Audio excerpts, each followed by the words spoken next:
The Mundelein Elementary School District 75 Board of Education meeting will now come to order at 6:32 p.m. Secretary, please call the roll. Finger Hi, here. Rose. Here. Carl. Here. Itzy. Here. Darren. Here. Village here. You had absent. Okay. So I know we have a big group here, but we will move down with our agenda and we're going to start first with citizen comments. Do we have anyone here present who wishes to address the board under the citizen comment section? All right, then having nobody signed up and hearing none, I'm going to move on down with our next item on our agenda is our Board of Education comments. Do we have any members of the board who would like to address the rest of the board on any issues not on the agenda tonight? Okay. So Eric, for our code of conduct for today. Okay, we are on code number 4. Code number 4 reads, I will take no private action that might compromise the board or administration, and I will respect the confidentiality of privileged information. In other words, what is said during an executive session at a board meeting or in a private conversation with the superintendent or in the other confidential settings with an attorney, contractor, etc., should never be shared. Unless a school board member is the official spokesman for the board, she should not comment to the press about anything. Loose lips sink the ship is an old but valuable phrase to remember. All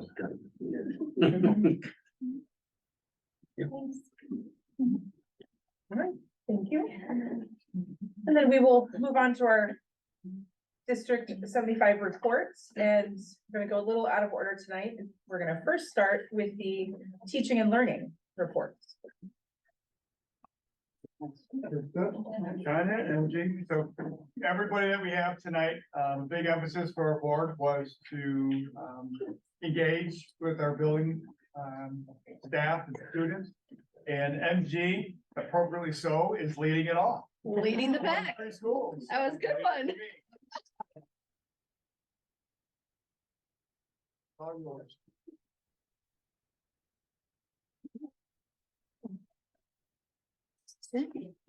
It's ready.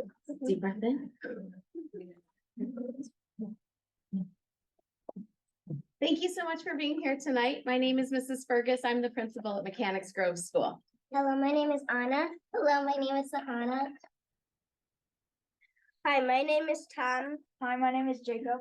I'm Mrs. Berto. I'm the assistant principal at Mechanics Grove.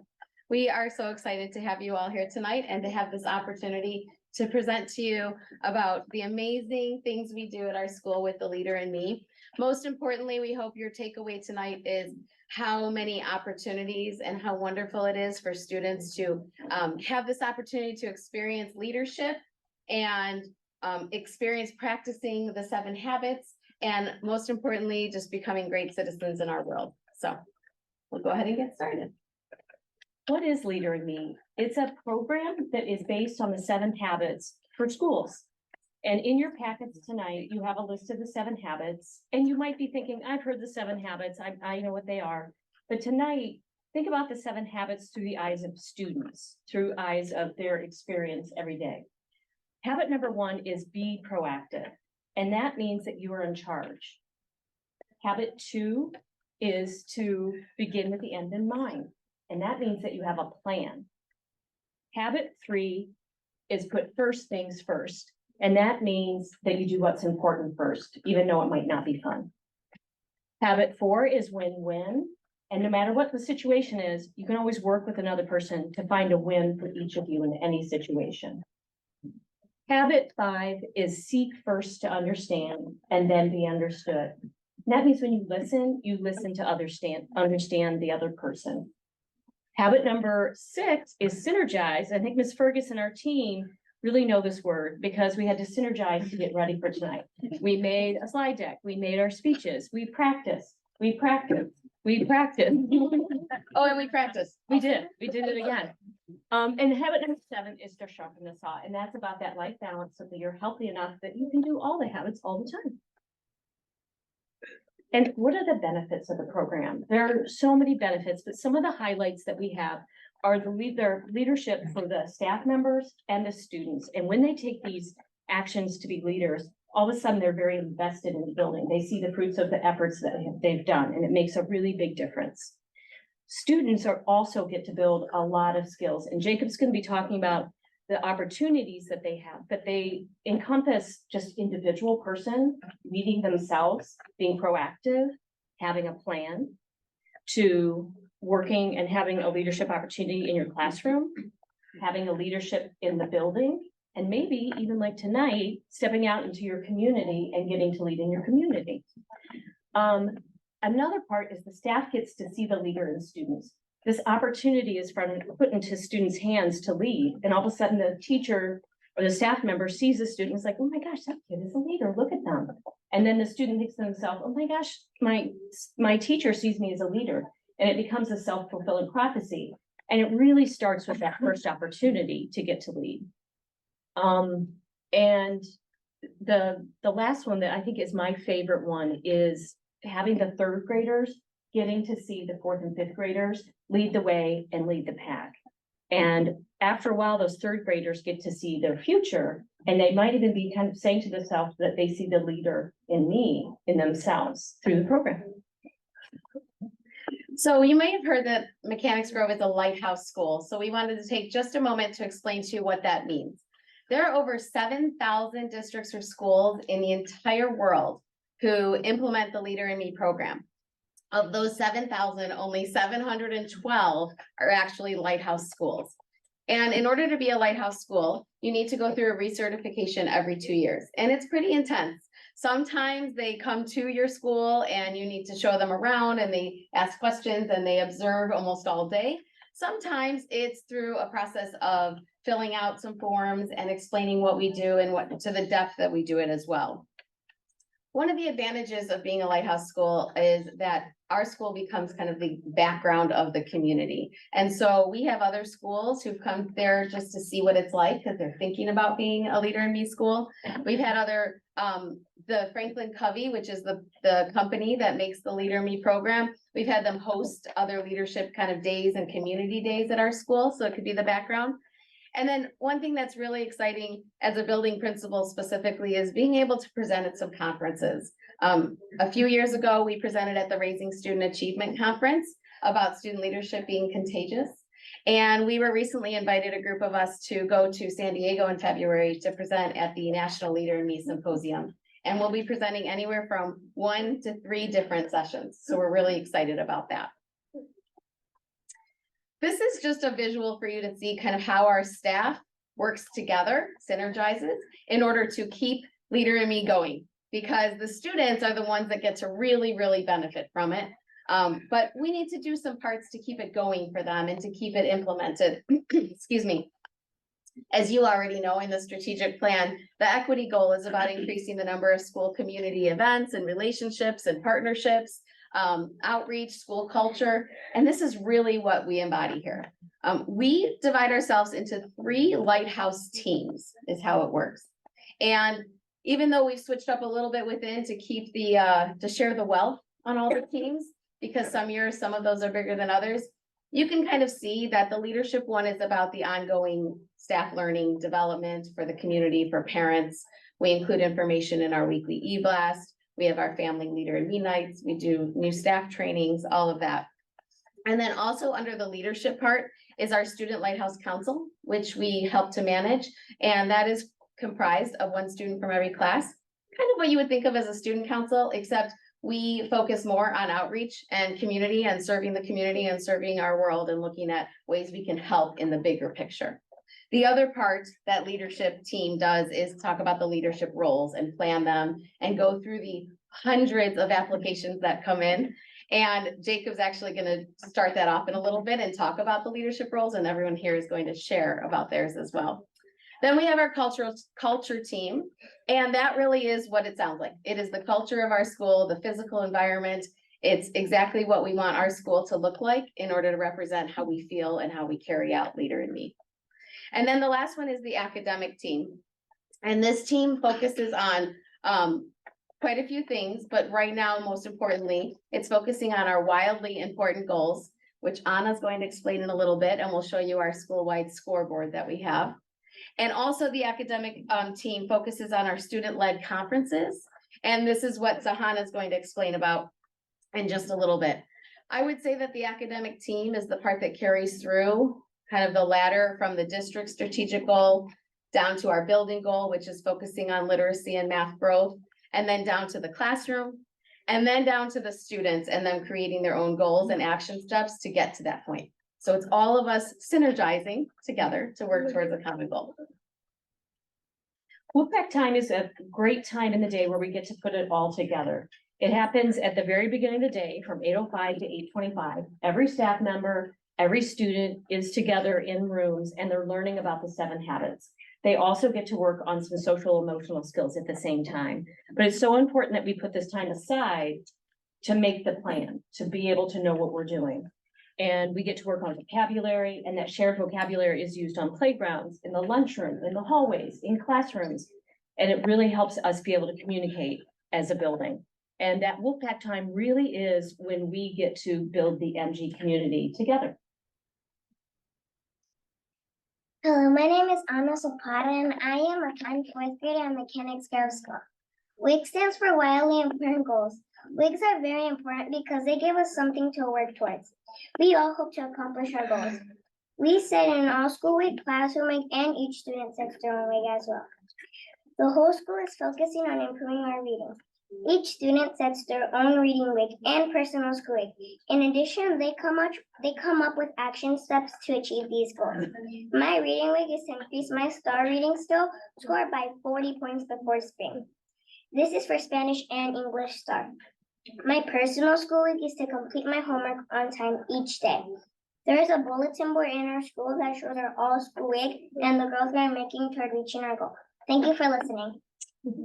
So this is just showing our wildly important goals. It's called our scoreboard. That's what you call it in the building. And each classroom is displaying our goal as well. You could see a couple things here. We have our actual WIG, which is 60% of our students will grow at least 40 scale score points from spring to the spring on both of the STAR 360 reading assessments. We say both assessments because we are a dual language school, so we provide it in Spanish and English. And then it says it right here, in Español también.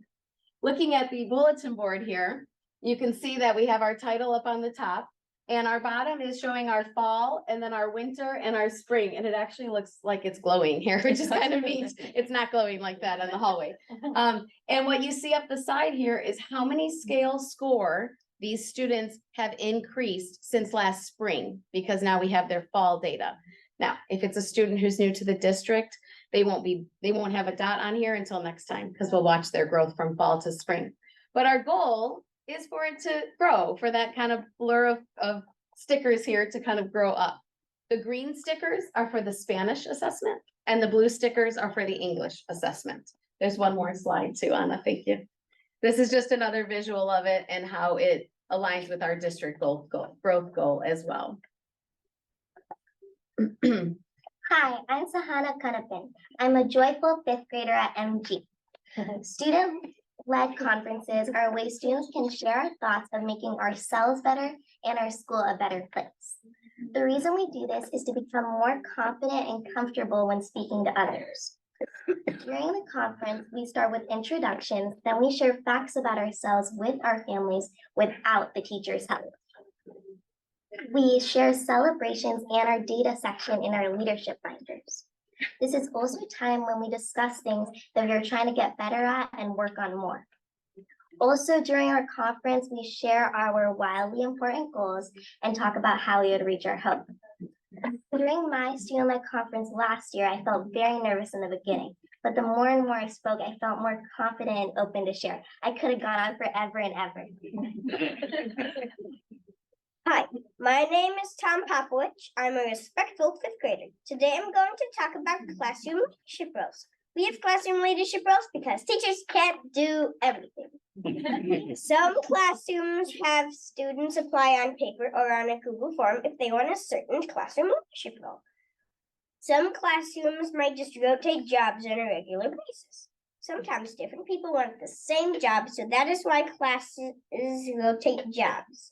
Here are some examples of leadership roles: teacher assistant, electrician, technology person, paper passer, pencil sharpener, attendance taker, lunch card person, and number crunner person. It is great to have classroom leadership roles because you feel happy and helpful and can be a leader in your classroom. Hello, my name is Jacob Lee, and I'm a friendly and energetic fifth grader at Mechanics Grove School. Today, I'm going to talk about building leadership roles. Basically, it's a job you can apply for. You just fill out a paper answering some questions like why you think you'd be a good candidate for this role. And then if you have a good, strong response and you turn it in quick, then boom, you might just have a leadership role. Students will carry out their leadership roles at all times throughout the school year. Now you know how to get a role. Now we're gonna explain some of the roles, specifically ours. Mine is called safety patrol. Our number one job is to make sure everyone is safe.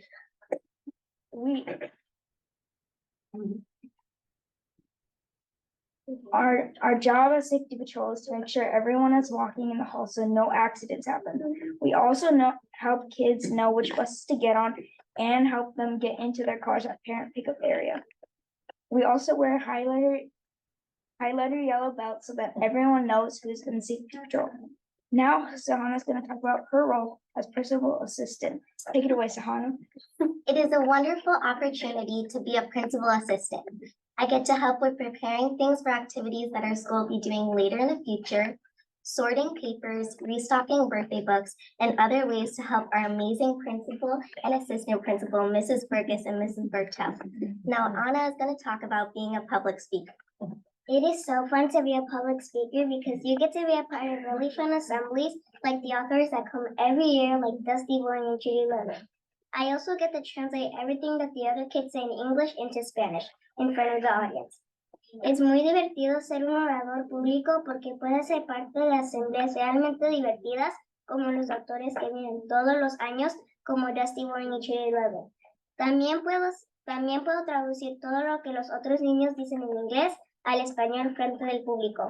Hey Tom, do you want to share about being a tour guide at MG? Sure, being a tour guide is tough, but it is fun. Sometimes we provide tours for new students and also people who are visiting our school.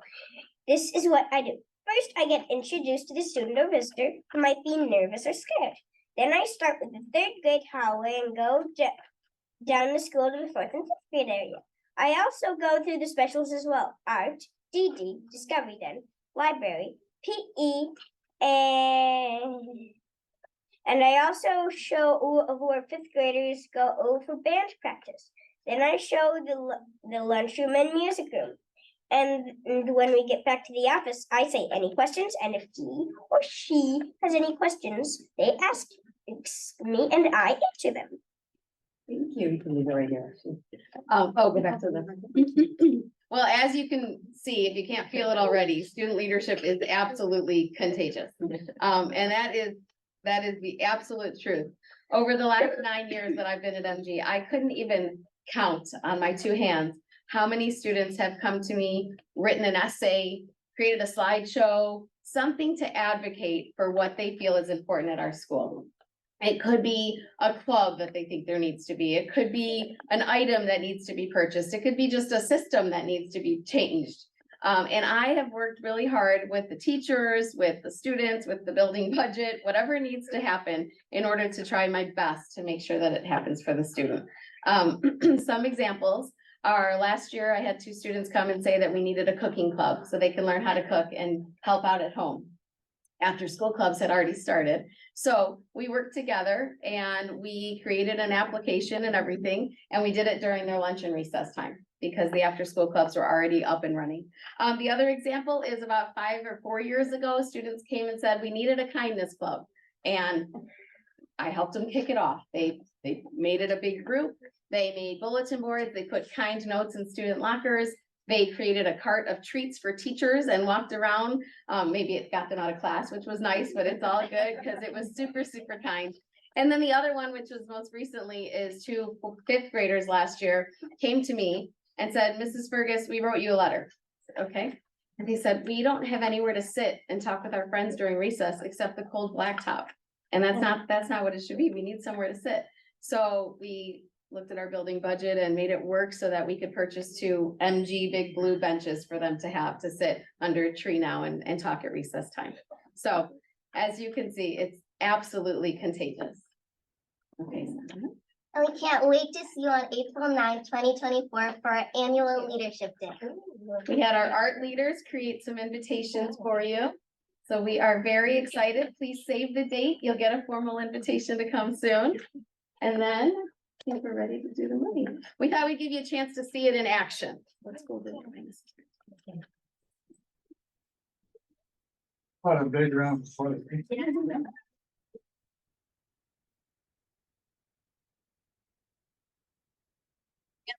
Questions for our leaders after the quick movie here.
All right, leaders, you want to come over? We'll see if anyone has any questions. Alguna más preguntas? Anyone have some questions for our leaders? Well, first I'd like to say, it's hard enough sometimes for adults to get up and speak in front of a bunch of people. So I congratulate you all for getting up here, and you did a great job.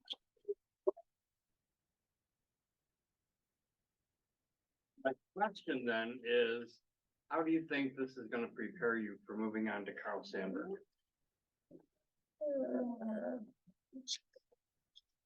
And the teachers can, or the principals can answer too.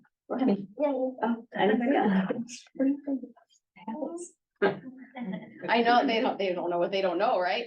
I know that Mr. Pilot, they live the code at Sandburg, but he has been really wonderful. We've worked together. I mean, he's been here for 30 something years, but him and I have worked together for 9 years, and he has always been so wonderful about unofficially, kind of informally doing the leader in me, and he still uses the language with them, and he gives them opportunities to be leaders, and, right, Bud? Your brother's nodding with me. You should have answered the question, Mr. Zapata. So yeah, so he's so wonderful about carrying it on and helping to continue the traditions that we have and the language that we have.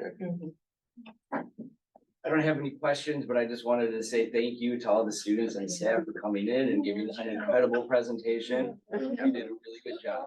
You're welcome. The leadership day is usually one of my favorite days of the school year, so this was like a really nice added bonus day. Yeah, us too. One of the things I loved the most was when you all talked about leadership being contagious. Right? I mean, it kind of starts here with the staff being leaders to the students, but then the students are being leaders to each others. The staff is being leaders to the parents by doing the family nights. And then we're also being leaders to other schools. So it's just, you know, it's a really great example of how leadership is contagious and there's nothing but smiles up there. Those are contagious too. Thank you so much. Thank you. So when you have a leadership position, how long are you in that position? Is it the whole year? Tommy, why don't you start? So when you get a leadership position like tour guide or any of our jobs, for example, we usually keep it for that year, but the next year, if we want the same job, we have to sign up again for it. Our tour guides are ones that we do keep on board because they become kind of the model tour guides for the younger students. So he's got one of the lucky positions that continues on. So Hannah, do you want to talk about yours with yours is the monthly one? So mine is the monthly one where in principal assistant, you get called from the office to help out. And that's just for like 1 month, and then 2 principal assistants take 1 month, and then the next month starts, and then their month is over, and another pair of 2 will start. Yeah. We usually have about over 100 students apply for the principal assistants. We try as hard as we can to get as many kids. And then Anna, how about public speaker? You get it for the whole year, but you have to sign up instead of like tour guide where you get it every year. You have to sign up, and there's 2 options, either public speaker in Spanish or in English. We have a Polish one now too, actually. She wasn't here for the assembly this past week though. Yeah, and then Jacob, how about yours? So for safety patrol, it's an all year round thing, but for each trimester, we have to switch positions. Like if someone's holding a bus sign, the next trimester, they might be in the halls, or they might be in parent pickup area. And can all students be safety patrols? Yeah, you just gotta. But at all grade levels? Only 5th grade. Yeah, it's just a special 5th grade. Yeah. Very cool. Good. So I have a question for each of you. Did any of you hold any roles before this year, and were they different positions or the same ones? I had the same ones for 2 years in a row, so. Yeah, she's one of our leaders with our public speaker. Yeah, I was principal assistant in 3rd grade and now in 5th. I was tour guide every year because it really helps me get all my explaining out, since I really like to explain a lot of stuff. No. That's why we love you. Jacob, did you have any other ones? I don't remember. I don't know. In your classrooms, they all have leadership roles at some point, but no, I don't think so, Jacob. First year. I was But it excited. shows that you can do it in 5th grade, and you don't have to do it in 3rd and 4th and still do it and have a role, so that's good. Thank you. Any other questions? Great, yeah. I don't really have a question, but I would like to make a comment. I can't tell you how refreshing this is. When you look at all the dialogue that's going on right now, and not only the community, but world levels, when we look at where the future is and what the future holds. I think the future of Mundelein is in good hands. The passion that they display and the commitment to what they're doing that they exhibit is very, very refreshing. It also speaks volumes about you folks too, and the leadership that you employed in getting this moving. When other schools are calling you and asking you questions, that becomes a validation Yeah. of what's going on and what's happening. So congratulations, this is very, very good. Thank you. Thank you. So a lot of our teachers are here too, who are absolutely wonderful. Absolutely wonderful. Thank you. Thank you very much. Thank you.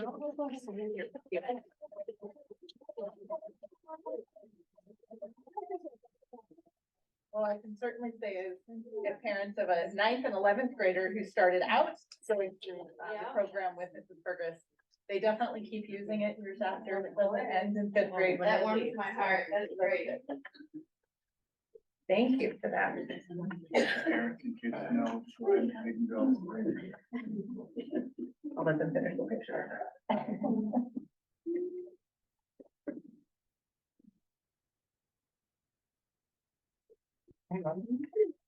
So thank you again for your participation, and we do really appreciate the families too taking time out to bring the kids here. It was really important for us to be able to hear from them, not just the staff and the teachers, who we also enjoy hearing from. But we do appreciate that, and we do want to let you know, while you are more than welcome to stay and listen to more of our meetings, it is really okay if the families and anybody that doesn't have any other business this evening, you are also welcome to leave at this time without being rude. It's totally okay. You're gonna be.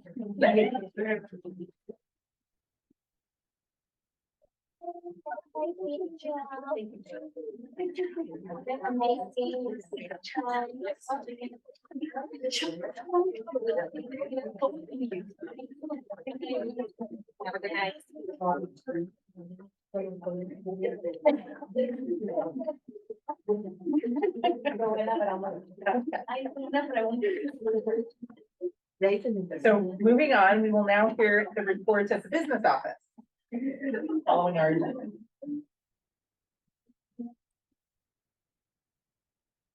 Good evening. Thank you for giving me the opportunity to speak tonight. So for some of you, like you, I believe that this is a brand new process, right? Marcella, and for the rest of you, you're all first in this. So what I'm hoping is that for the next 20 minutes or so, you will learn some new things, but no matter what, it will be fascinating because it's levy, and levy is always fascinating, right? Right? So first and foremost, I want to draw your attention to the item in your packet, which looks like this. This is our levy document for this year. This is your water cooler talk document that should hopefully give you some valuable information so that when your neighbors or your coworkers come up and ask you questions about the levy, you can answer some of those questions. But we're also going to be going through a few things tonight, a few highlights, and explaining some things. One of the nice things about having the shared services model is that we get to have a fresh set of eyes look at our documents, a fresh set of eyes with new experiences and different reports that they have created themselves. So we were able over the last month to create 2 documents, one for the high school and one for the elementary, that look very similar and contain the same information. So we have aligned this reporting process together in the spirit of the shared service model. So if we start, our levy is, what is a levy? Well, these are the documents that we're putting together, and it's a request that is ultimately filed with the county clerk, and that county clerk will determine how much money the district will ultimately receive. We go to the next slide. So why do we have to file the levy, and what's the purpose? So we file the levy because the purpose of it is to access additional funding as well as our current funding to support and enhance our current programming. It's important because the levy is roughly 65% of the district's overall revenue. Now that changes from year to year. So we've seen that percent kind of waver through the use of the federal funds from ESSER. So when you have more revenue, that changes your percents of total revenue. So during the ESSER years, we're seeing that typically be around 55 to 60%, and in non-ESSER years, it's 60 to 65%. But either way, it's a very large portion of our overall budget. It's our major funding source, which is why it's so critical and important that we visit this today. A few of the things that I'm going to be talking about tonight, I wanted to go through some definitions. So aggregate tax levy, when I think aggregate, that word to me says total, right? I think that that's the total tax levy. Well, it's not. The aggregate tax levy is the total of the levy that's subject to the tax cap laws. So outside of that are going to be your bond and interest levies or your debt service levies. As well as our CDOL levy that we have and our PTAB reimbursement that we're getting from, basically the veterans who no longer have to pay taxes on their property. This is the reimbursement that we're getting from the village for that portion. We go to the next slide. So what's the process involved in filing a levy? Well, first and foremost, what we're doing tonight is we're preparing the estimated levy. So we are preparing what we are going to ask the county for, and that is determined based on our budgets, based on estimated figures, but we figure out that estimated amount that we are going to levy. And if that estimated amount is higher than 5%, is greater than 5% from the prior year, you're required to hold what's called a truth and taxation hearing. This year, we will be holding a truth and taxation hearing as we do every year. It's just usually in the past, we've had them for transparency purposes. This year, we're holding them because we are above that 5% mark. But we generally hold a truth and taxation hearing no matter what. And then finally, once the levy is finalized, then it needs to be filed shortly thereafter with the county. So how is the levy calculated? If we go to the next slide, I like this slide because it kind of gives you all of the pieces of the levy calculation. So in the levy calculation, there are multiple aspects. There are rate limits, such as you can only go up to 0.55 for operations and maintenance, 0.55, like 55 cents. You can only go up to 40 cents for special education. So there are rate limits that we must abide by. Those are known. There's the prior year extension. That is also known because it's the prior year's extension. So we actually have those figures. Consumer price index for this levy, which will be paid in June and September of next year, was determined January 2023. So this most recent January, but it is confusing because we're talking basically a year separation between when CPI is set and when they actually levy the taxes associated with that CPI. And then these last two sections, they're gray because these two pieces remain unknown until the spring of 2024. So right now we're required by law to file all of these documents, even though we don't have all of the pieces of the puzzle. So what is EAV?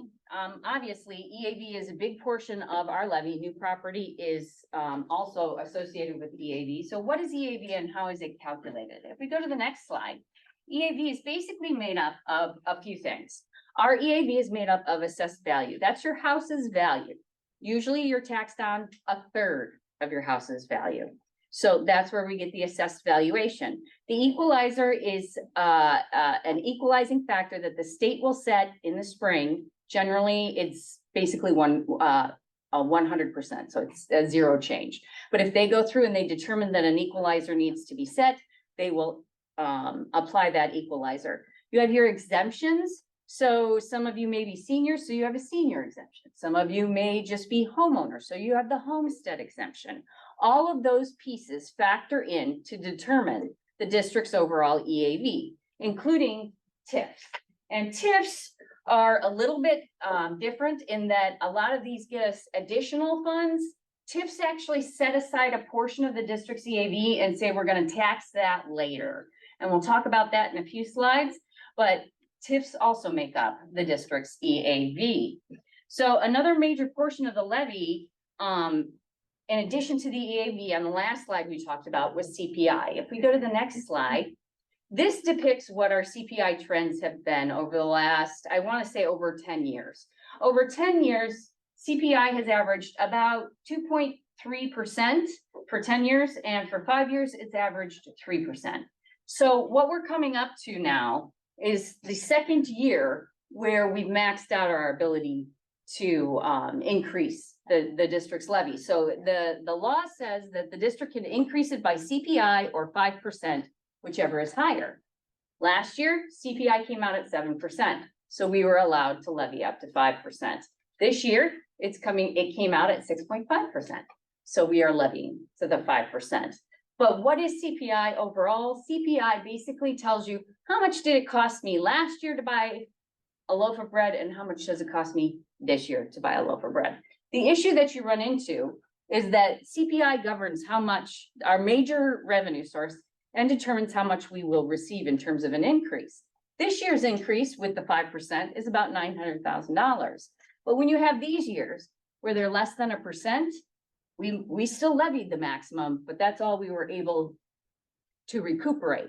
So going into this, one of the reasons administration is recommending that we levy the full 5% is that will help us offset these years when CPI was much lower. So for instance, if we were to look at this year, CPI may have been 0.7%, but we all know that probably our health insurance went up 10% that year, right? So when your health insurance is going up 10%, but your levy's only going up less than 1%, that creates some inadequacies. So levying the full 5% this year will help us bridge that gap that we have kind of created due to CPI, nothing the district has done, but just due to CPI. Outside of CPI, TIFs also play a big part in the district's ultimate levy extension. The district has 2 TIFs currently.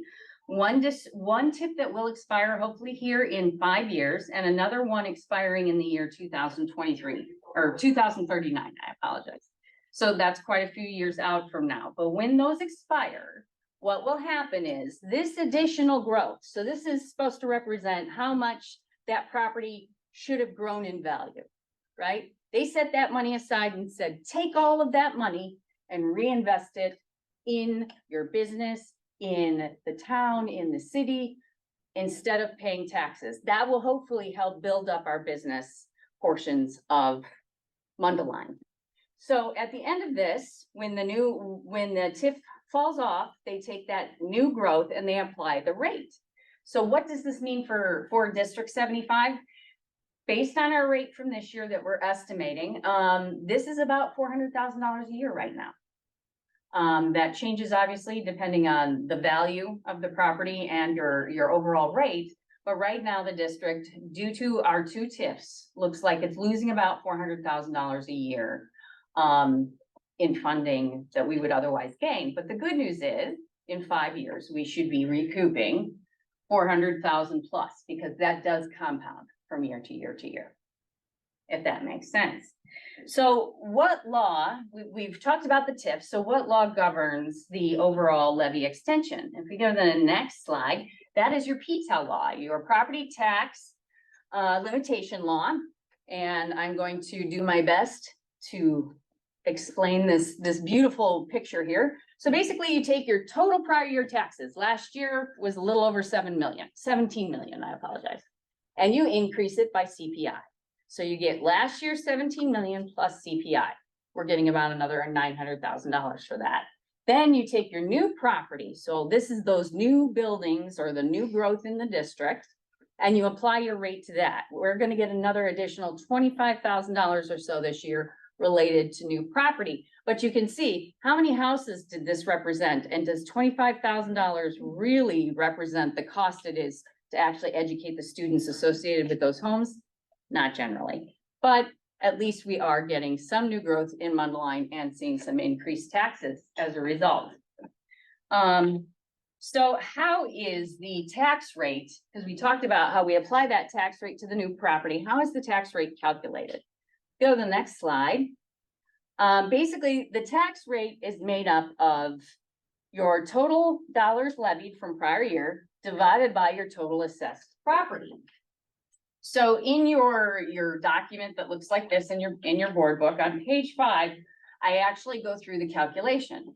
So if we look at the fact that we're expecting to get 17.9 million and we have $446 million worth of EAV, you divide those two.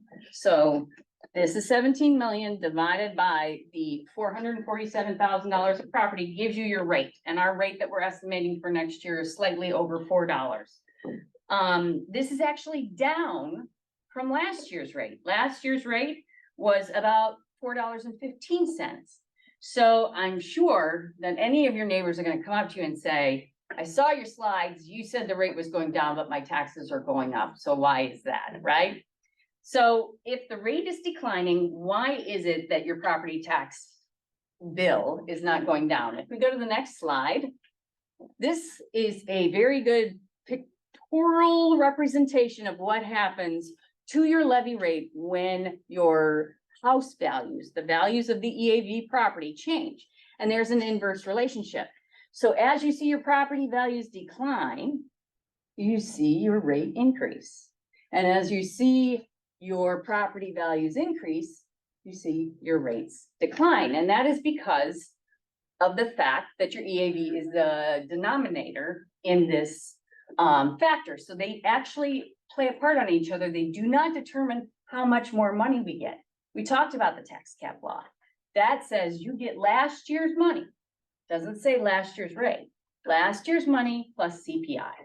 And then we just figure out the rate from that, if that makes sense. If we go to the next slide. So now that all of that is clear as mud, basically, what is on the docket for tonight? On the docket for tonight is we are asking for you to approve the estimated extension. And when we're talking about the estimated extension, I have this slide here because I want to talk about the fact that we're going to ask for more than we anticipate to receive. So tonight we're going to be asking, or we're preparing the proposed levy, the estimated levy, and it includes in it a safeguard because there are those factors that remain unknown. We talked about those on that calculation slide. But if we go to the next slide, let's talk a little bit more about why. So we have to build in this extra cushion to account for the fact that if EAV changes, that's going to change our rate. If there is a variance in projected new property, that's going to adjust our total extension. If we have an addition of a TIF or a change in a TIF, that will change our ultimate extension. So we build in extra pieces so that we have the flexibility to move the money as our budget needs it, but also to maximize the total we get. Because if we go in and we ask, we go to the county and ask them for 17 million instead of the 17.9 that we actually are entitled to, we will forever lose that 900,000. You can never regain it. There is no way to regain it. It is gone forever. So that's again why we build in this little bit of a safeguard into our levy as a whole. Go to the next slide. So tonight we are asking that the board adopt the estimated extension or adopt the estimated extension. And in this extension, we are asking basically for an 8.28% increase. Now the newspapers love to hear that because then that's what they print. Your taxes are going up 9% because of District 75. No. We actually anticipate we'll receive 5.15% increase on this. Again, building in those safeguards, which is why we have that higher percent versus what we anticipate to receive. So the next step in the process is for the board to approve the final proposed levy after this, and then we will file the certificate of tax levy with the county clerk's office. When we're looking at our tax values here or at our proposed rate, when we're looking at this, it is going to cost, it's estimated to cost the average taxpayer of a $300,000 home, $253 for District 75. So this is about a $253 increase.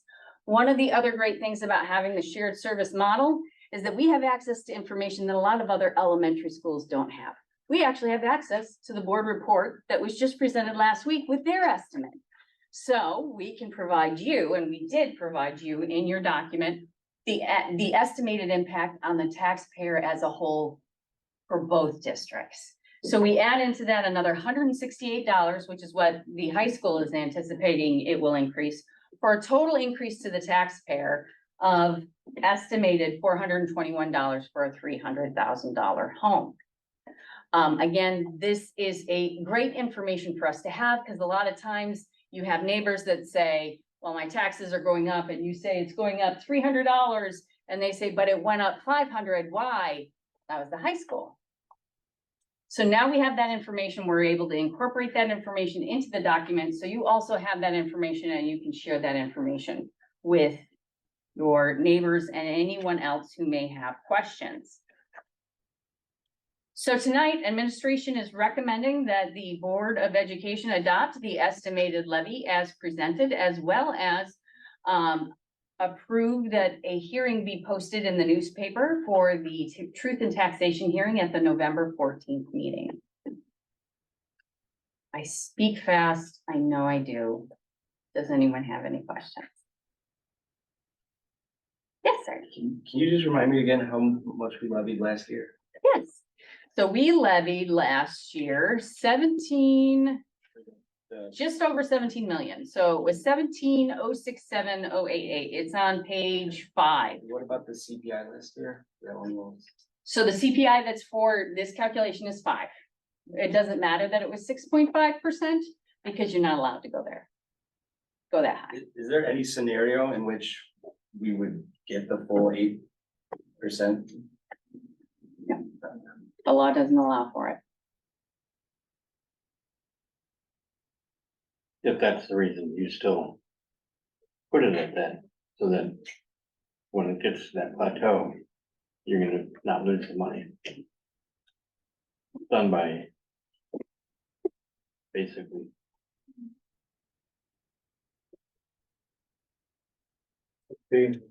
Okay, we, at the finance committee meeting, we were talking about this, and it was a number that you gave us on the decrease from last year. But I didn't see that there, but it was like 2.5, but it How much did the levy rate decrease? So the levy rate went down, showing it's gonna be like 3. the levy rate went down 2.89%, almost 3%. Yeah. As a whole. But that's because our house values went up.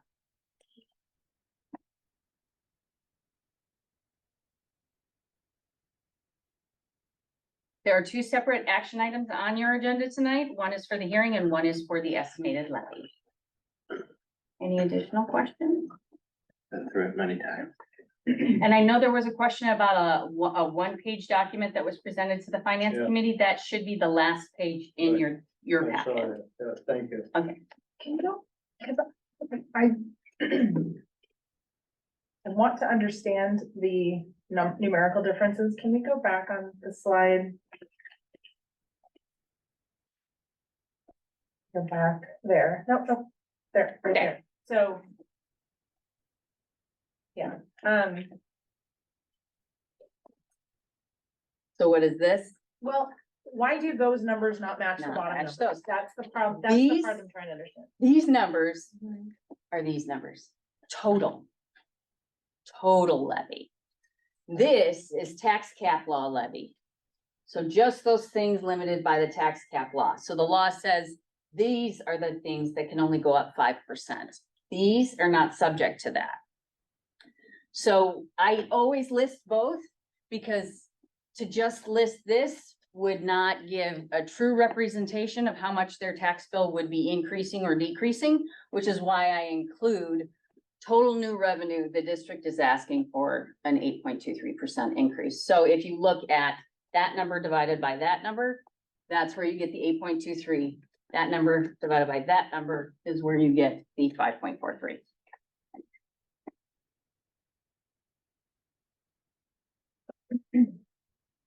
But when the bottom over here says 8.28 is the proposed increase we are asking for, I'm still, I don't understand why 8.28 doesn't match 8.23. Because you don't have to ask for these. So we're required to only ask for these funds. These are already set. So the IMRF from CEDAL is already set by them. The PTAB is set by, is not governed by tax cap laws, and bond and interest is kind of like your mortgage payment. We have a set amount that's due and they adjust the rate to account for exactly what we need to pay. But the arrow doesn't point to the bottom 3 categories. The arrow for 8.28 is pointing to the operating funds tax cap. Yep, because this divided by this is 8.28. This divided by this is 5.15.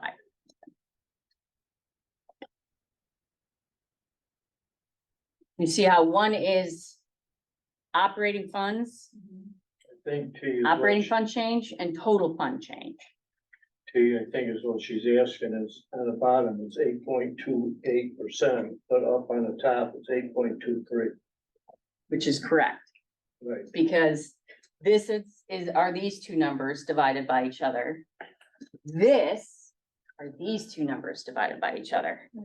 So one is the tax cap law levy. Why do we separate it out? Because the law says we have to do a hearing if this number is over 5%. The law doesn't say we have to do a hearing if this number is over 5%. Obviously, it would be generally if that's over 5. So And we then- list them separately. Okay. And then how did those numbers on the right change from the packet we got Friday, which said 7.41 and 6.08, and now those numbers are different? So those bottom three categories changed since Friday? So these two figures changed, and they changed because that was the high schools that I had from, I see. which I thought I explained. I just didn't I'm visual and I Oh, See, was which still then having those- trouble. But Which now I then get it. those numbers would be put in the paper, would be posted in the paper. Well, the paper's gonna report all of them. yeah, it reports They're each gonna piece report in a that we're different way, asking for 8.28, honestly. Because they whether we do, are. I believe it does list this in there, but I believe it also lists this. What I'm hearing you say though, the grayed out column is what we're anticipating actually getting. Yes. So how this is determined based on our 5-year plan. So when I take a look and I'm estimating out future years, I say, okay, it looks like it's gonna cost us X dollars. And then I stay within the limits, because I talked earlier, there's a limit of 55 cents, there's a limit of 40 cents. So we stay in those limits and we max those out, but then we move the money elsewhere where we're allowed to cover the funding needed for those budgets. My question would be, what happens if you need 2 million, but you can only levy 1? That's when your evidence-based funding comes into play, corporate property taxes and interest revenue. You can then shovel those to another fund if you need to make up for the fact that you can't levy enough. And I understand the concept that is a flawed process that we have no control over. I totally understand that it's basically set up such that we have to ask for the 8.28 so that everybody can freak out and say, oh my gosh, the school is asking for 8.28, even though we know realistically, we're only gonna get the 4.01 or whatever. 5.43, whatever. Well, I was looking at the operating model one, but yeah. 4.5 total with everything. So I understand that concept. It was just the numbers not matching, just still. Yeah, and these two are so close to these two, it gets confusing. It looks like a typo, but it's not. And then it's just confusing the way that it's written when we talk about a tax rate and it's written as a dollar figure because. And even when you're talking about it, you're talking about it in terms of 40 cents instead of 8.4. 40 cents per, is it $100 of EAV? $100 of EAV. Right. Because the concept of a tax rate to me is what you multiply by something to get the dollar figure, but instead, so that's the part that always just confuses me every year with the fact that a tax rate is reflected as a dollar amount is hard to wrap my head around, but I'm getting.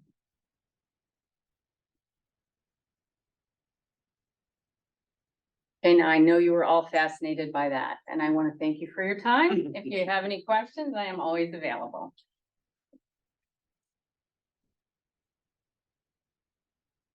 Okay, moving on down, we will now hear the report of the superintendent's office.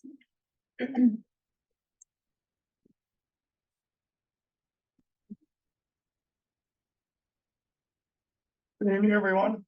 We have 3 items in my heading. The first one is being able to nominate one of your colleagues to represent you at the III conference during the delegation selection when they're going through the resolutions. This is the part of the III conference that we're going to in November, where Saturday morning, typically sometime, delegates from the school districts come together and they vote on the resolutions that have been proposed. We'll go on the resolutions next. But the first thing is you need to be able to select who you would like from your board to represent you at that meeting at the III conference. And Christie's done it in the past.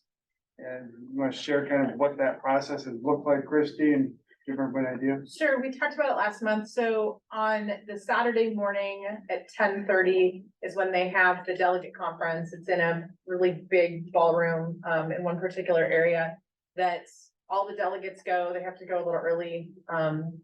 Register, you get your packet, and then you go in, they give you a clicker and you sit down and take your seat.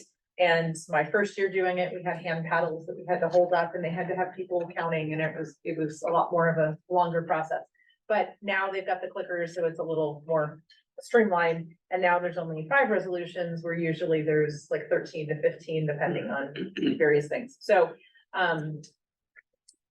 these resolutions, every school board in the state has the opportunity to submit a resolution and propose one, and then the resolutions committee of the group sit down and go through and process all of them, and then they sort of make an initial determination based on their group. That doesn't mean that's the answer, that's just their recommendations. And then on the packet that we all got, and then the resolution, they will recommend, their recommendations are on there. And then there's certain processes that the districts can appeal, like if it says do not adopt, they, or even some of them say do not present, they can appeal that recommendation if they file it in a timely manner, and then there can be some discussion. There's usually some, regardless of the recommendations from the committee, there's usually representatives from each of those boards who will stand up. There's microphones throughout the room, and they allow them 5 minutes to talk and try to convince everybody of their point. They usually have one set up for one side and one set up for counterpoint, so then you get long lines that set up, and you'll get a lot of discussion that goes on and on and on. At some point, somebody gets tired of listening to all of it, and they'll call the question to kind of shut down the discussion, and then they move to the voting part of it. So it sometimes can get kind of heated, and then sometimes not very much. It depends on the issues. And then ultimately, then they vote, and the clickers are used in order to render that, and then that becomes the issue. All that really happens, and what you need to understand, if there are any controversial pieces that sometimes make press releases, and then people get all up in arms and ask. So sometimes members of the community will ask us if we were in favor or in agreement. All this really does, whatever we do and do on these things, we as a board get to vote. So we have one delegate that gets to make our board's voice known at that meeting.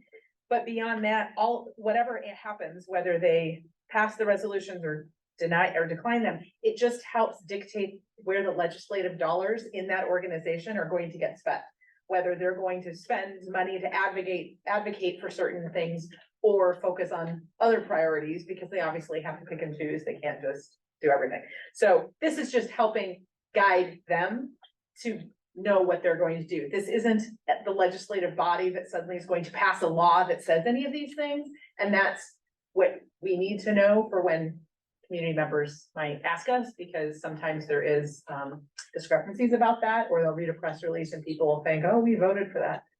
We're not the legislative body. So that's just something to keep in mind. It's an interesting process, but it is time consuming, and then you do miss out on some of the other things. So let me see if I can speed this up a little. I would make a motion that you continue as the delegate for District 75. And I would make a second motion as well, if I might. Well, it's not really, we're not at the part. No, Okay. I don't know how else to phrase it, so. Okay. Because it needs to get everybody's input, so I'm suggesting that you be the guy. Okay, well. And then second, I'm suggesting, because the resolution committee report, which came out, kind of reduced for what it's been in the past. And they pretty much made it pretty clear with things that the committee is recommending to move forward, and things that they're not recommending. So the second part of this then is I would suggest that we follow what the committee is recommending that we approve, and that would be our charge to you. Okay, so when we get to the board action item, portion of the evening, that's when we will have motions and rule and vote on them, because those are two things that are on our agenda tonight to talk about. well, actually, one thing is on the agenda. We are actually considering and deciding and telling our delegate what we want to do at next month's board meeting, which will be the week of the conference anyway. So for tonight's purpose, the superintendent was bringing this to us so that we can do a delegate. I know we already sort of talked about it last month. The only reason we're talking about it today is in case somebody has changed their mind. Now is the time to let us know so that when we get to the board action items later, we can do that. And that's all. So I'm just answering the superintendent's question to update everybody on what it was. But again, I'm happy to do it, and nobody had expressed a strong consideration that they wanted to do it. If that's changed for anybody, now is the time to speak up. And if not, we'll move forward and deal with that later. See a lot of head shaking. It's fine. It's at 10:30, which is usually when a lot of the really big things are going on. So if you have strong things you want to go to at 10:30, just let me go. It's fine. I kind of enjoy the process. It's really okay. I just don't want anyone to think that because I've gone before that I have to go again. So that's only reason I bring it up, but I'm happy to do it. And I don't think there needs to be any more discussion on it. I would just say, when you're looking at, and hopefully everyone's already read it, but if you didn't, we all got the email that it contained the whole packet. There's no need to print it out unless you really want to. And in our packets has the list of the resolutions. You can see the committee actually recommended none of them go forward. So if anybody has any strong feelings, Two of them. well, There's a few. sorry, two of them, sorry. Two, the numbers 2 and 3 are do adopt, and Yes. 1, 4, and 5 are don't adopt. So I am inclined, after reading all of them, to follow the resolutions committee recommendations. If anybody feels differently, next month when we talk about it would be the time to go through that, but otherwise that should be a fairly quick. All of you giving the authority to vote on that at that week's conference, when we come back on the 14th of, or whatever that is. Yes, 14th of November. 14. Then we'll go that then, but we didn't want to wait until next month to start the conversation. So that's why I throw that out now, so that hopefully we can streamline it next month. And unless there's any changes, hopefully it can be a streamlined action item. Other than what I'm hearing right now is the first part is when it's the action items that we're taking care of, Christie would be the one nominated to represent the board. Okay, I just want to make sure we're on the same page. And then moving on what Christie was talking about, those resolutions, the two that they're recommending to adopt are basically their regulations and funding driven. So the school resource officer one, they're recommending that that is approved, and the emphasis behind that one is when SROs first started be part of the schools board, they originally had a grant that helped schools pay for that role, and then that grant went away. So they're advocating again, a grant or something come back that the state, if they're wanting SROs in the class or in the schools, they provide a way to fund it. That's the key part of that one. Third one is the bus driver regulations. It's really two parts. One, they're looking to make the regulations a little bit easier or more accessible, be a better way to put it, for potential bus drivers. Because there's a national organization that bus drivers are needing to go through to get their licensing, and they're challenging to meet their time requirements. So they're looking to free that up, making more of a state agency that they can go to, or something else that gives them the proper license to be able to still drive the bus. And that part of the resolution is also about saying, if the state's going to require public schools to transport students that live 1.5 miles away from the school, if that's a requirement of the state, they're saying in this resolution, then the state should start paying more for transportation. And that's what they'd like to see advocated for.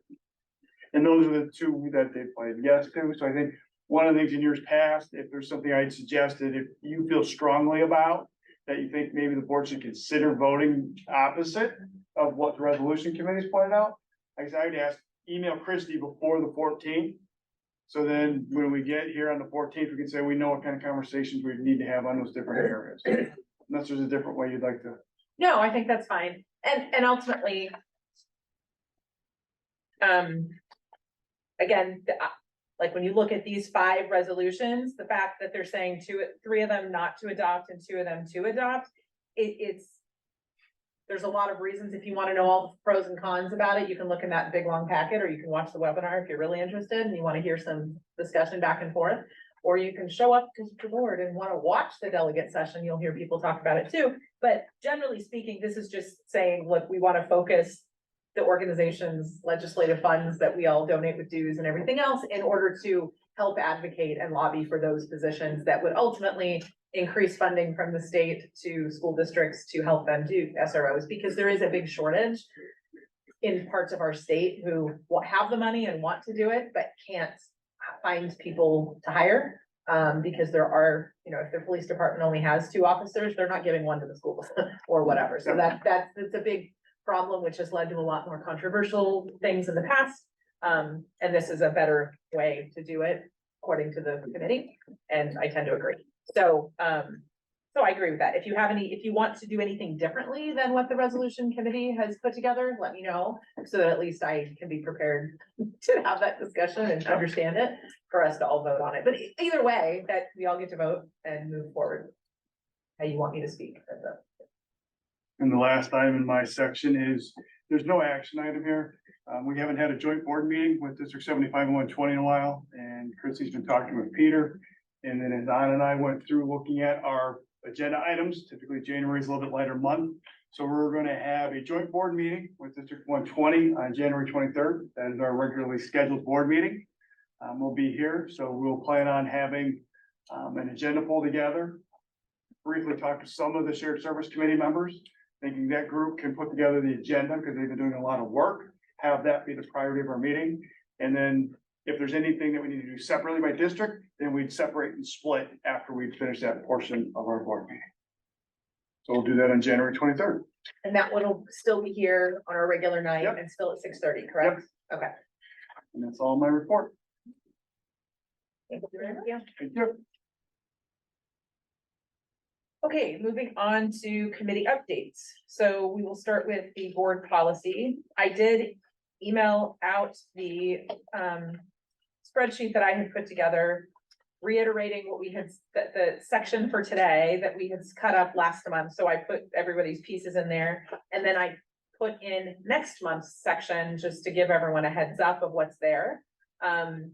And then asked everyone to sort of sign up. I didn't get a chance to check it today to see if anyone did, and it's okay if you haven't, but I would encourage us to go through that. And if we haven't already signed up, we should go ahead and before we leave here, have that assigned so that we know what we're doing next month. And this time I did it the 7 sections, so we'll each have one, because this time I created the spreadsheet and then the rest of you decided to do that. But I guess I'll go through Georgie's, because Georgie's not here and I didn't realize she wouldn't be here, so I can go through hers. And I think everybody was here last month. I can't remember. So the idea obviously behind this is so that each of us can have a part of the board policy piece and kind of talking through our policies to get us more familiar with them rather than just listening to one member talk for 20 minutes. So.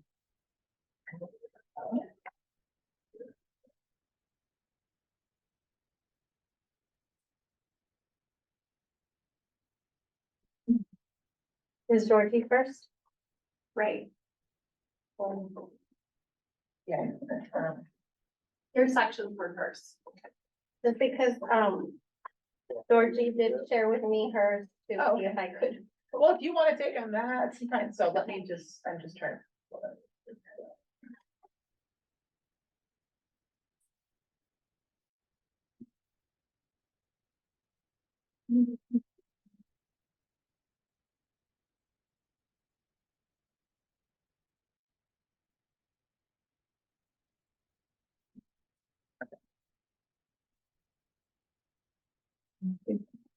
Okay, so I know we had section 16 is what we're starting with, so.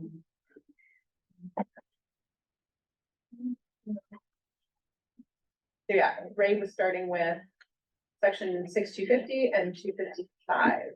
We resource persons and volunteers and assemblies and their.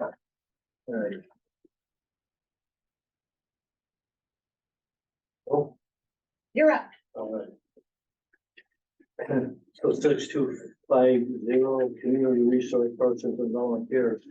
So basically what this policy talks about is that the board is encouraging the use of resource persons and volunteers And the purpose of it is to increase student educational attainment, provide enrichment experiences for the students, increase effective utilization of staff time, give more individual attention to students. And the big one is promote greater community involvement. So if we look at everything that we've been talking about, this policy is right on point with what we've been trying to do. So bringing in resource persons, people that can direct with things or volunteers. So the resource persons and the volunteers can be used in non-teaching duties that don't require evaluation of students. They supervise study halls. They can oversee programs on electronic mediums. They can oversee detention groups, disciplinary detention groups, and then school-sponsored extracurricular activities that are outside of the school, assist with academic programs, assist in times of violence or other traumatic incidents that may occur at a school or in the district. So if we need volunteers, they are able to participate in those kinds of events. It could be guest lecturers, or resource person, and they can supervise, chaperone, and sponsors for non-academic school activities. But all of these have to be under the supervision of a teacher. So they're not in the classroom on their own or doing things on their own. And the final important part of that policy is that all of these folks, resource persons or volunteers, the superintendent must follow the sex offender screening or established procedures for the security and screening of resource people or volunteers. And if any offenders are detected going through that process, they are prohibited from being involved as a resource or a volunteer at any school programs or even being in the school. So I don't know if anyone has volunteered at any of the schools. You gotta provide your ID and they run it through in advance, like if you're chaperoning at a field trip or anything. This is the policy that essentially governs that, and that's the procedure they've created to check against that. And then resource people would be people that we pay to do various of these items within the school versus volunteers and parent volunteers, et cetera. But again, I think the policy is right on point, especially what we're trying to do. I'm talking about getting members of the community come into the school and participate with us.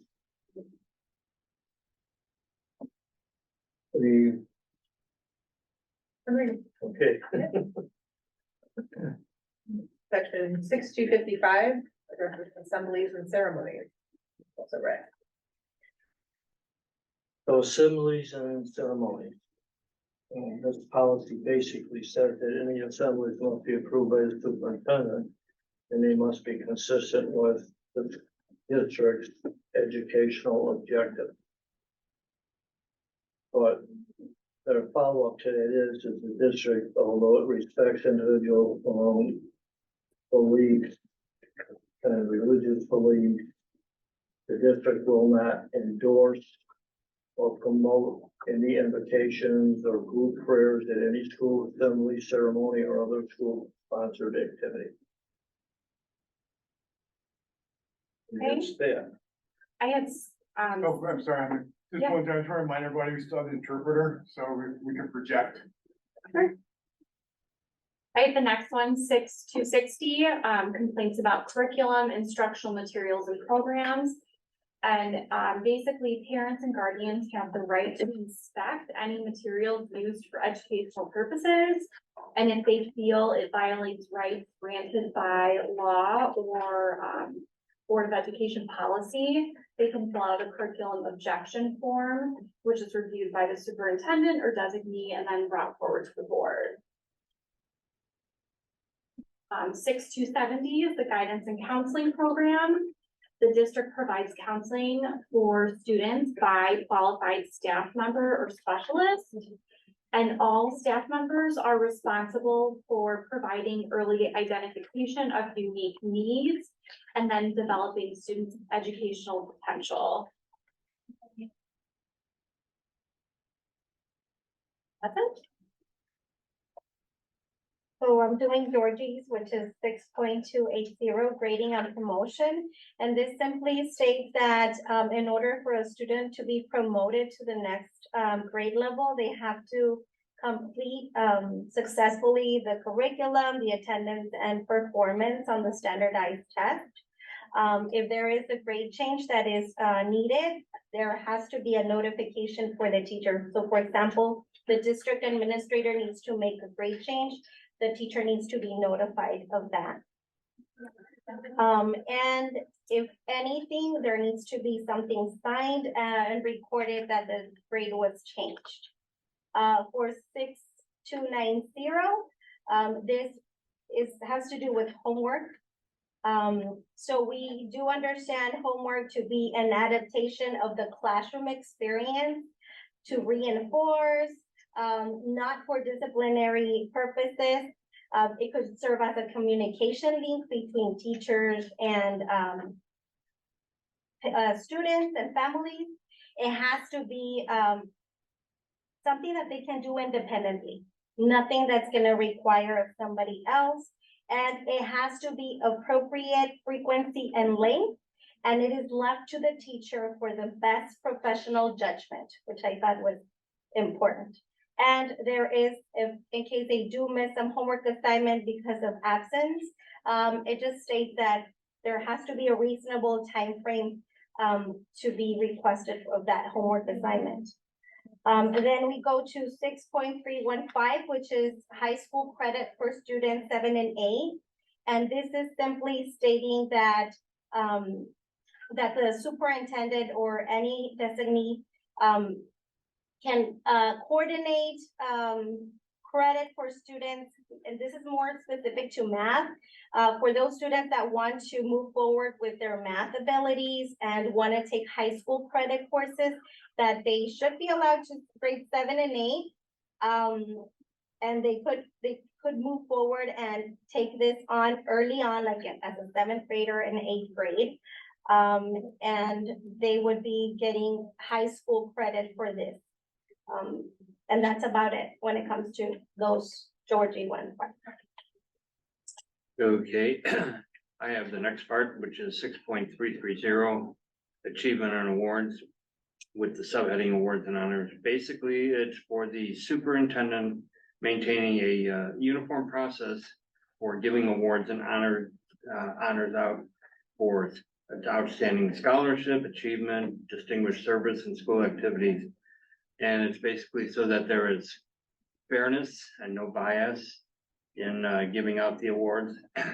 And the superintendent should supervise this section. And I think, but the most important part is right at the end, the last sentence, that all donations for awards, honors, and scholarships must receive the Board of Education prior approval.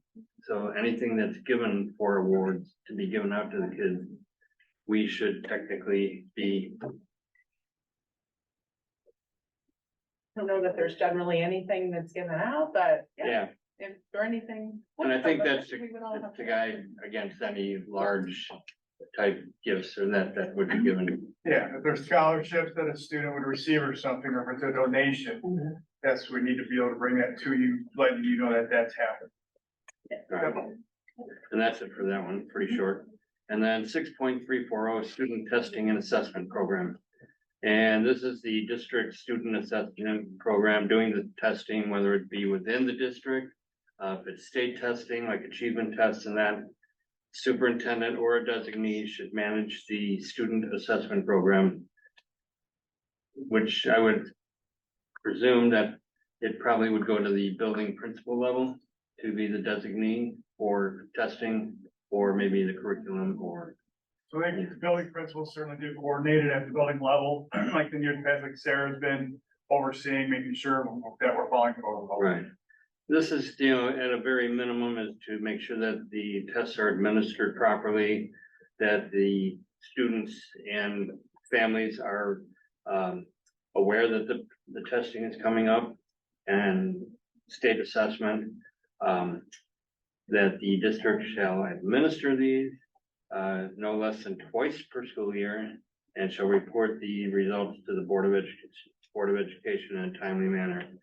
A lot of this stuff would come and be reported and put in the state report card.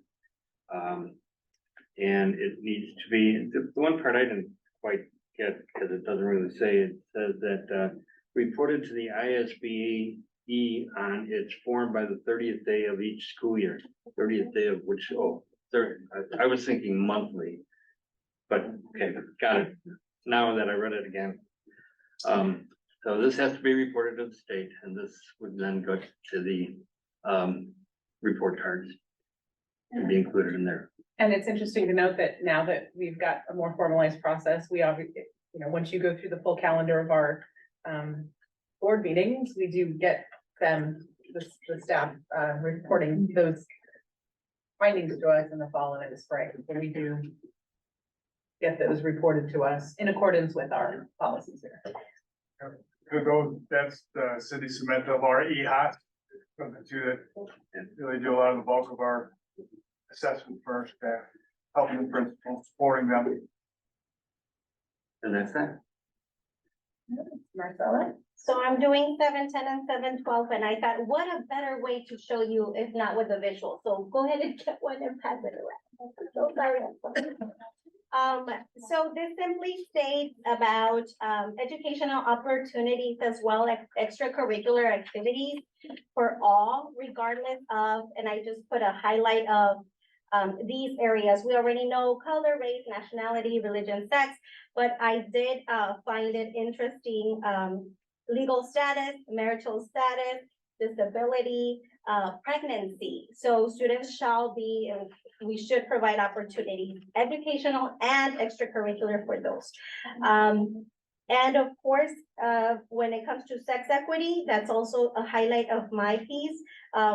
We should respect the student and we should support whatever gender entity they have.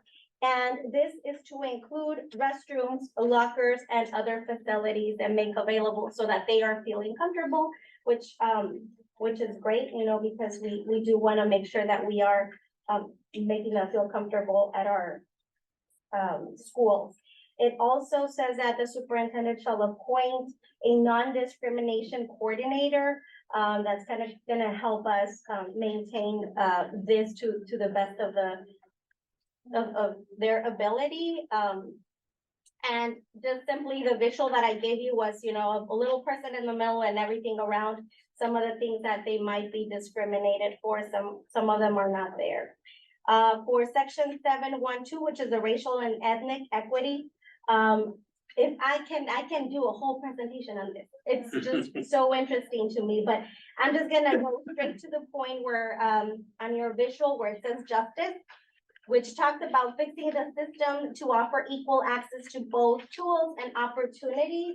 And simply what this tells us is that we are committed in D75 to develop and create a culture that is accepting.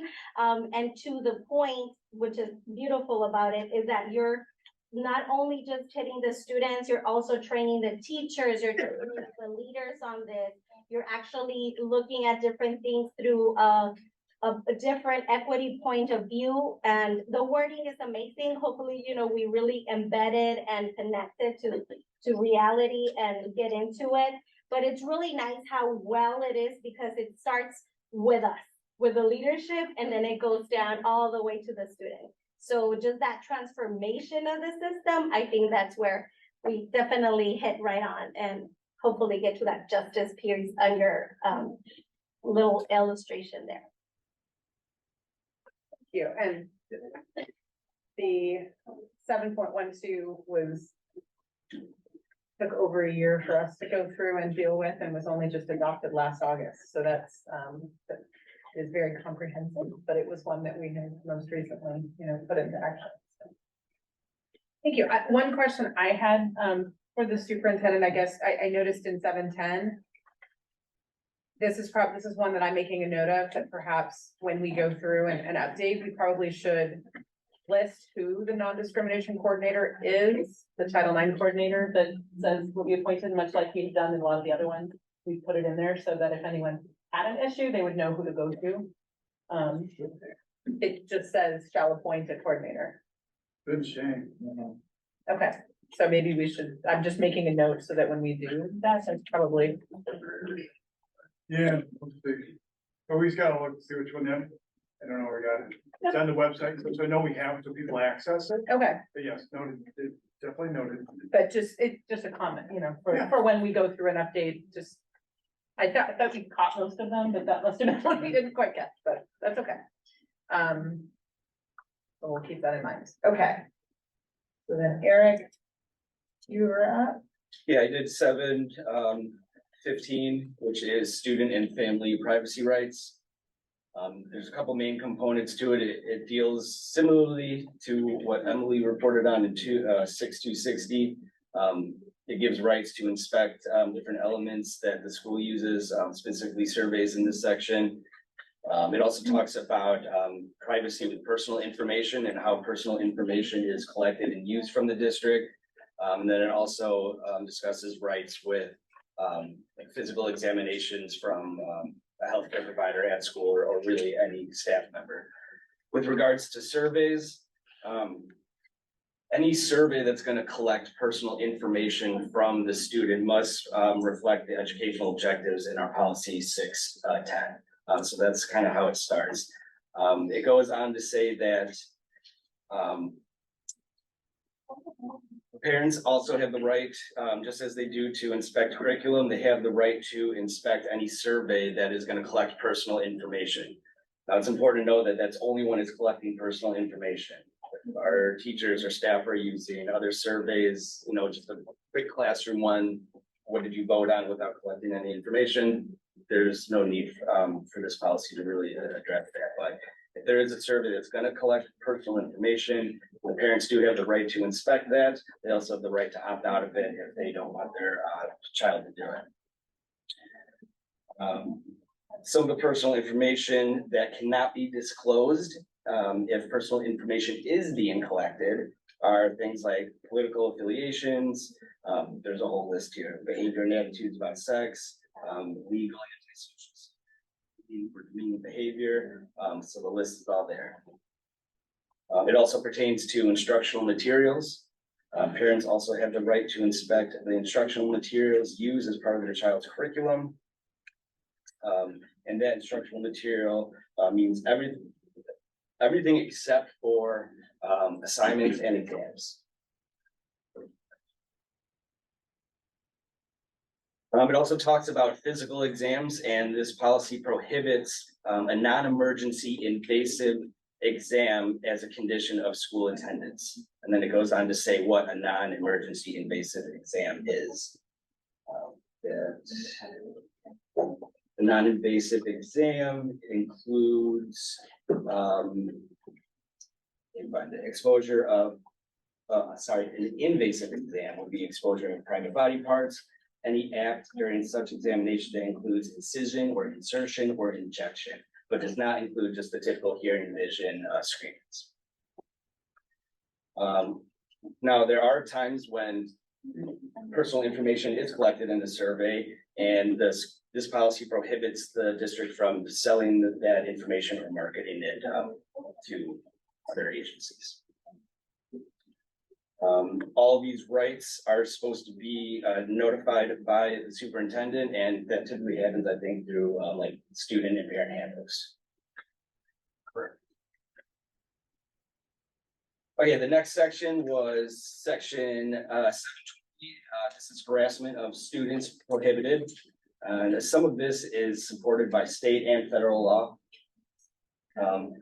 The harassment policy is really nice because it's comprehensive and it includes identity inclusive definitions in there. So it kind of touches upon the policy that you just covered. I think, it's all encompassing here. Obviously, sexual harassment is prohibited, and that's something that is supported by not just our local law here, but also state and federal law. And then it goes on to say the chain of command for making a report if somebody does have a harassment report to report on. There's a non-discriminator coordinator, that is Mr. McCreary, and then also the complaint manager, Mrs. DiCarlo, and so they would work together through the investigative process, which is also laid out here in the policy. Thank you very much. Okay, so looking at the spreadsheet for next month, looks like Georgie, Emily, and Eric have already filled out, so that, oh, and Al too. So that leaves Ray and Marcella and I, the three. So we have release during school hours, health, eye, and dental examinations, immunizations, and exclusion of students. Anyone want to volunteer? I'll take it. I don't care. That's, we choose one. No, this is the next, we're cutting up for next time, which ones we're all gonna go through. Which ones are left? So release during school hours, health, eye, and dental examinations, that's one. I'll take that one. Okay, and then student rights and responsibilities, search and seizure. Or agency and police interviews, that sounds right up your alley. And student and parent. Which of those? The first two or the second two? You see him? Mhm. I don't know why I'm here. That's okay. It's on the spreadsheet that I sent out, but that's good. So it's either these two or these two. I'll take one and I'll take two and you take two. I don't care which one. Was there more behind it? Everyone else has already been cut up. I mean, I'm there. Get what we're doing. I was gonna say, if there's, I don't understand. oh, Al's got. Yeah, Al's got these. Yeah. They've already, so it's just these two that are left. So it's a matter of you want the first two or the second two. And I'll take the other one. I'll take whichever ones you're not taking. So I think it's just the thing here, and we'll get to the area. Well, student rights and responsibilities, search and seizure? Yeah. Those two. Okay. You'll do the two and I'll do the second. Sounds good. 7-130 and 7-140.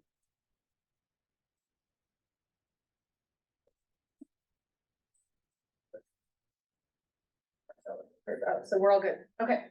So now we've got next month and then I wanted to make sure that this works and I will go through and populate the next ones, but I started with this just to make sure I didn't want to spend time on it and it turned out not to work. So this seemed to work well. And I'll populate that for the rest of the time and then we can just clear it out and go through when we revamp and go through the policies in 2 years. I'm planning to do a song next time. Okay. Be ready. Okay. All right. So finance and advisory committee, moving on to the committee reports. I know you guys had a quarterly meeting, right? And we met on, October 2nd. And, we spent quite a bit of time with T going through what we basically went through tonight. Moving, changing and shifting and explaining and understanding and guarantee, good job. So, Okay. And we heard the fruits of a lot of that discussion, so, yeah, that was very good. all right. Thank you very much. Moving on, Eric and, is it Emily, right, for shared services? Yeah, so you have to go. Okay. Sure. Okay. Shared services has been meeting, every other week, for the past month or two here. And we have been working on the superintendent evaluation, which I think we spoke a little bit about last month. And then most recently, working on our compensation philosophy. So it's here in your packet here. There's an opening paragraph here and then the philosophy parameters before. It's important to know that this was a collaborative effort with the Shared Services Committee. So with our peers over at D120, we've been working on this and drafting it a little bit. The parameter kind of sets the bar there for how we plan to compensate administrators and shared service positions moving forward. It talks about how numbers are being calculated and come up with and how we're comparing our numbers with neighboring districts around us. You can see in the document here that there's a number of elements that we're using to identify comparable districts to make sure that we are identifying districts that truly are comparable. And then we're trying to use the information from those districts, also the declaration information, to set forth a philosophy for how our administrators and shared service positions are gonna be compensated. I'm not gonna read through it myself, because you've all got it there, and if you do have any questions or concerns, please let us know, because we will be meeting again with the Shared Services Committee, like I said, every 2 weeks, so pretty regularly. Okay. Is there any- No. I concur. All right, community outreach. We're, We have a me and my meeting. partner, or Okay, We have a meeting set up, Okay. so we'll have something to report on next month. sounds good. All right. Representative updates, the STEAM Foundation, as you may have seen, we started publicizing now the night of the races. That'll be on Friday, November 10th. It's a fun night. We talked about a little bit last month. It's at Las Palmas this year. We did figure out, brought to our attention that the Eventbrite form had some of the wrong food choices, but that has been corrected and updated. Thank you for bringing that to my attention. And I passed that along and they made that correction. So that's been fixed, and everybody, they've put out the flyers, all the schools have gotten them now. And they've put them, I saw that it's been out on the Facebook sites and everything else. So, it's a fun night. If you can attend, join us. If you can't, that's fine. There's also opportunities to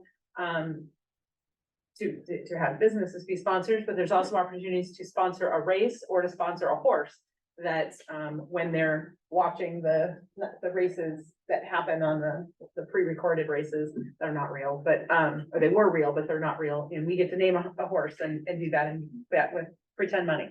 So it's a lot of fun. You can do that even if you don't, if you can't attend. So if you haven't seen those posts with the flyers and the Eventbrite, I can send out the flyer to everybody as well.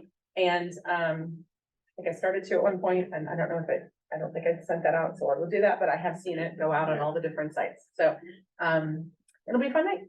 And that's one of our biggest fundraisers of the year that then we use to make grants and donations, to There's support various. silent auction also.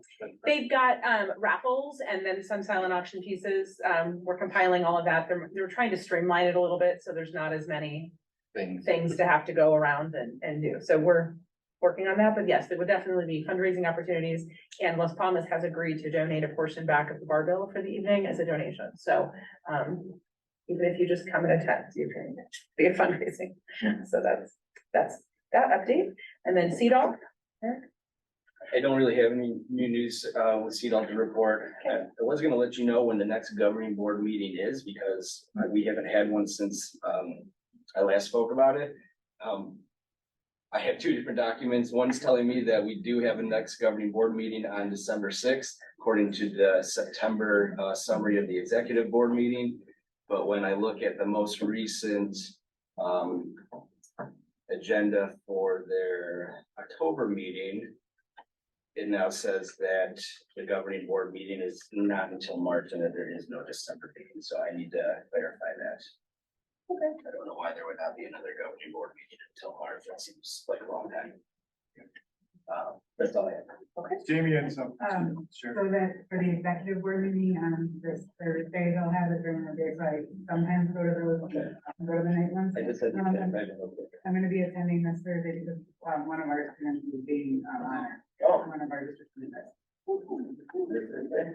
This Thursday, and then you can also do that. Or if you want me to try to do- Oh, it's important. And Village liaison. Update there. Yeah, so start off with everybody's been hearing the train horns. Doesn't bother me. So the problem is the Federal Railroad Authority had changed their requirements for crossings with no horns. So it's kind of set up the same as your Christmas lights. If one bulb goes out, they all go out. So if one crossing isn't in compliant, they shut the whole line down. So it's a 10-line system. So I don't know. For the quiet zone. Right, so. Some of them that are changed, like on Winchester Road, if you ever go down Winchester Road, they just put in. A whole bunch of these metal reflectors down the middle for people. The whole point is that people can't drive around and go through the gates. So you'll be seeing all of them once they're done, they'll. They did it at Peterson Road too now. Yeah. So I think Libertyville is the one that's kind of holding everything up, so. Mundeleин's compliant though with all of our crossings. We are. That's what I heard, yeah. Yeah. All right, and then, we talked, last month about the lure of the local with the artists. And so, up until November 12th on Saturday and Sunday, all the artists at 420 Lake Street have all their arts still displayed there. So, it is pretty neat. I think we're close with it. And then there's a lot of art and a lot of people, especially the kids, have all been contributing to it. There's a coat drive going on in the village now for veterans. So they're collecting coats, like in the police station, fire station, the village hall, and some of the, stores too. And, the Thornton's gas station, you might be seeing that there's progress being made. They tore down all those buildings. But the thing that you might notice that's sticking up there is these big, poles with the big, electrical, making things. That's a legal term. So they're gonna take all those electrical lines down and put them underground. And they're widening the right turn lane, so all of that is gonna be under construction for a while. And, the village board recognized, the school board governance recognition. And it was, us, District 75, and District 76 and 120, and I was glad to see that they followed our lead and, also got the, governance recognition. 120 or 76? Oh. 120's had it for a while, so we followed that, but that's okay. Yeah, they've been slammed. Yeah. Okay. Yeah. Well, and on that note, everybody has a pin that was at your seat. That was the reward or the part of the award that they gave them, that Marcella and I went to the dinner where they handed that out. So we have a plaque that now has the years at the 2-year award. So that in 2 years, hopefully we will apply for recertification, and then they'll just give us the updated years to fill into the plaque. But then every time that we get it, each of the board members get one of the pins. So that's what that is there. And yeah, so thank you. Okay, so moving on to the consent agenda. Is there anything from the consent agenda that anybody would like to have pulled out to be voted on separately? Now is the time to communicate that request, to pull anything out. Hearing none. Then we can. Okay, I guess we'll go through the board action items beforehand. So the consent agenda, I would move that the Mundelein Elementary School District 75 consent agenda be adopted as presented. Second. Secretary, please call the roll. Ingraham. Aye. Hitzke. Aye. Aguirre, absent. Pelletier, aye. Durin, Aye. Rose. Aye. Carl. Aye.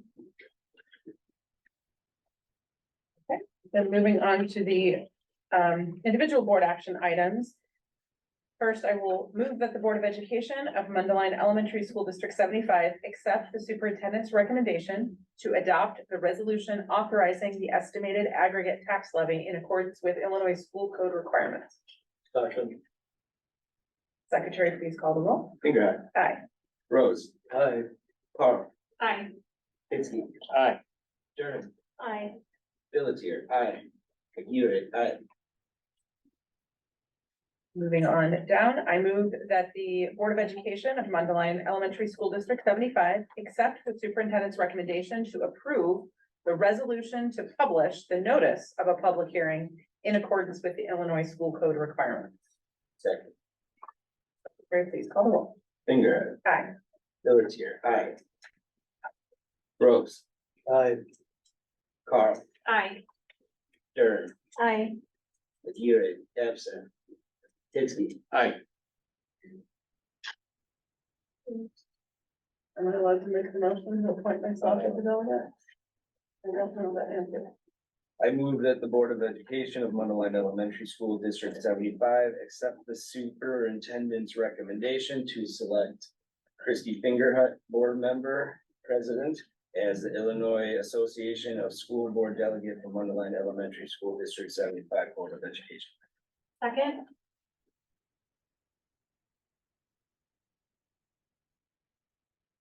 Pelletier. Aye. Carl. Aye. Aguirre. Absent. Durin. Aye. Pinsky. Aye. Rose. Aye. Fingerhut. I guess I will abstain. I don't know if I need to, but I'll abstain. Whatever. As prestigious as it is, I know. Okay.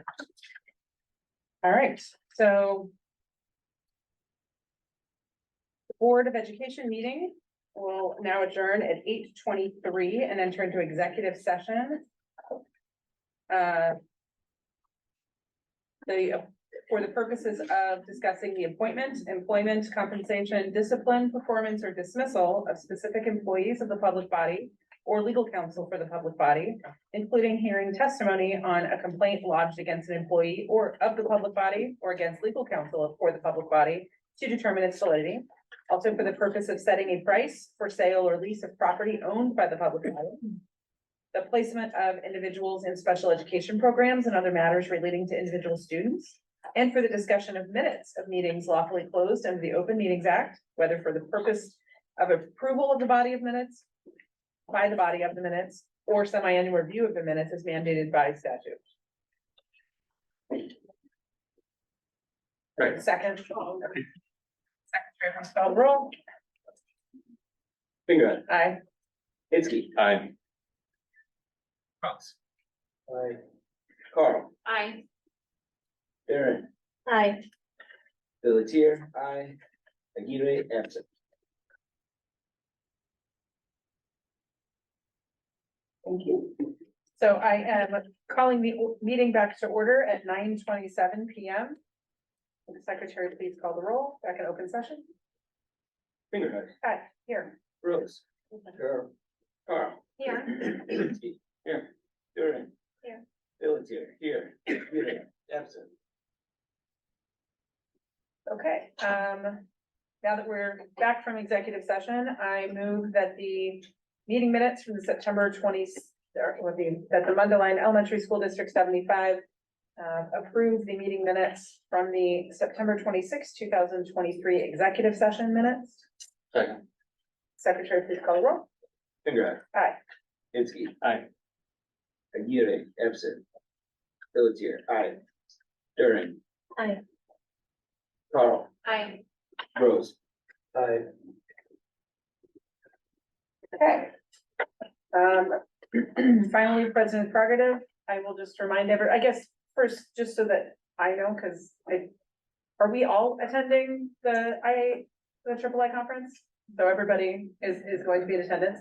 So just reminding everybody tonight, before you leave, if possible, to please pay Anna for your dinner for Friday night, dinner fee for you and a guest if you're bringing one. And just wanted to remind everybody, if you have not had a chance to take a look at it, to sign on to the superintendent evaluation forms or platform, so that we can all be prepared for that, for when we do that in December. Yep. And are there any other items that everybody would like to have on a future board agenda for our notification?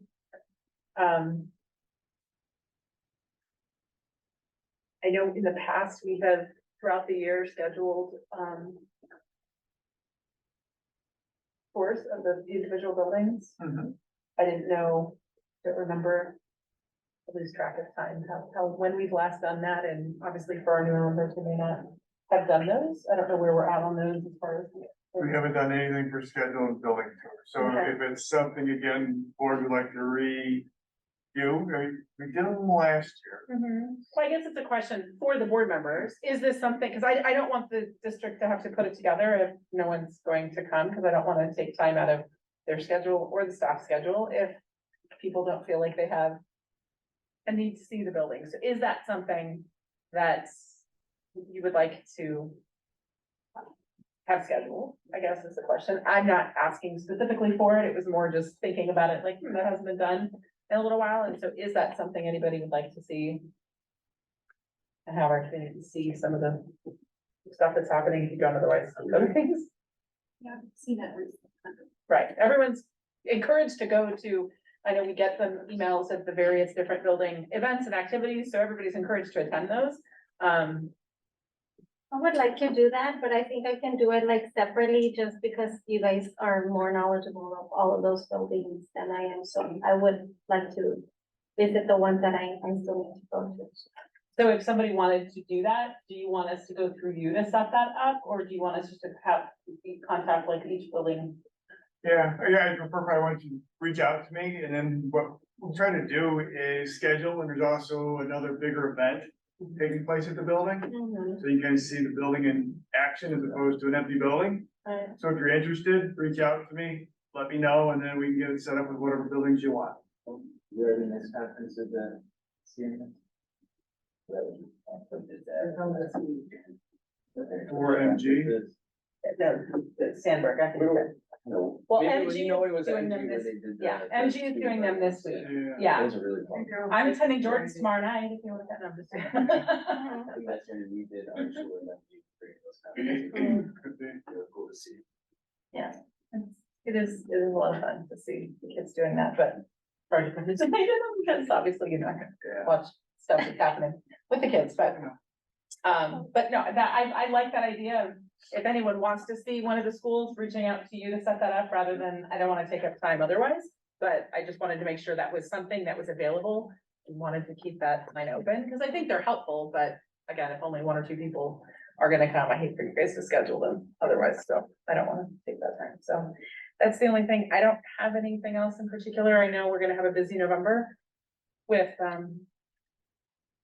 holidays plus the conference the week before, so. You know, and we'll have our board meeting that Tuesday, and then we'll have all the stuff going on that week, and I'll be spending most of the week in Chicago, so that week.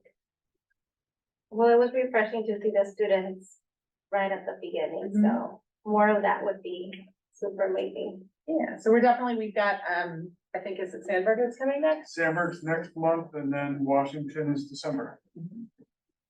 So I think that's, I definitely like that. I think We that don't get that's 120, right? not our board. Yeah, you gotta go to their board meetings, so you wanna see that.